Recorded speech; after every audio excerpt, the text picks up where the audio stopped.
La renommée du quartier est due tant à la présence du marché aux puces qu'à celle du Stade Boer et du Red Star, son équipe mythique de football depuis 1909. C'est dans les années 1870 que les chiffonniers de Paris s'installent à Saint-Ouen sur la zone des Malassis.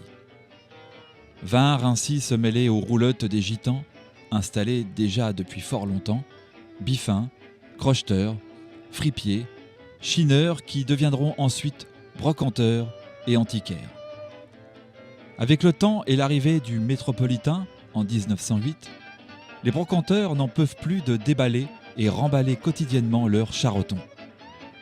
C'est ainsi que naît naturellement le concept des marchés. Le marché aux puces regroupe aujourd'hui 14 marchés dotés d'une offre et d'une ambiance unique. Ouvert tous les samedis, dimanches et lundis, le marché aux puces est aujourd'hui la plus importante concentration d'antiquaires, de brocanteurs et de fripiers du monde, avec plus de 2000 stands et boutiques.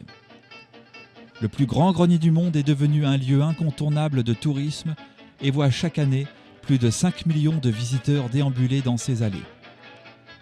C'est une expérience originale du Paris populaire, une promenade riche de surprises, de musique et une mine d'or pour les amateurs de pièces vintage, d'antiquités, de vêtements tendance et de costumes d'époque.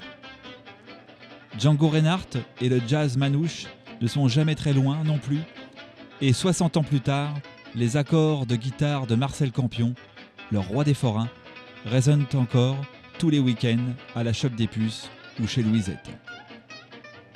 Ces dernières années, les puces se renouvellent et se modernisent avec de nouveaux commerces issus de la mode et du design, à l'image du restaurant Ma Cocotte, imaginé par le français Philippe Starck, ou d'Habitat Vintage, qui présente des pièces uniques de ses anciennes collections.